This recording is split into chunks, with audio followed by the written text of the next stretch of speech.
لله الذي بلغنا رمضان وأرسل إلينا صفوة الخلق والأنام، عليه أفضل الصلاة وأزكى السلام.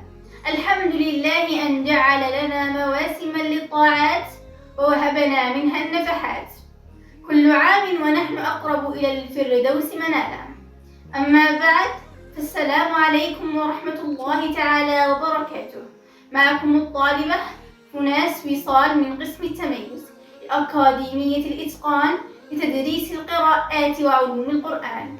مرحبا بمن أحبهم في الله ذي الآلاء.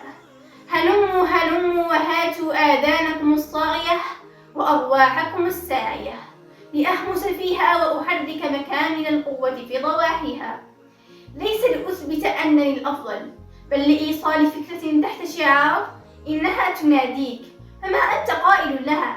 إنها العشر الأواخر، همسة بعد يوم مليء، خفيفة من القلب إلى القلب، ننتقي من خلالها كلاما موزونا راقيا، نختار لكم ما يسر النفس ويريح الأذن.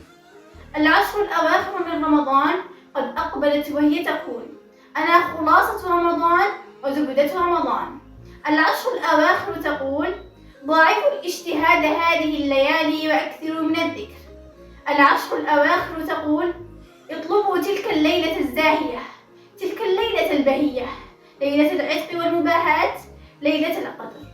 العشر الأواخر تقول: لا تتركوني من دون قيام، اتركوا لذيذ النوم وجحيم الكسل. العشر الأواخر تقول: استغلوني فقد ذهب الكثير من رمضان. العشر الأواخر تقول: استودعكم الله الذي لا تضيع ودائعه، وقد لا ألتقي بكم في أزمنة قادمة. إلى هنا أصل لأقول: اللهم تقبل منا الصيام والقيام، اللهم اجبر كسرنا على فراق شهرنا. احترامي يسبق سلامي، دمتم بود، وسلام الله عليكم.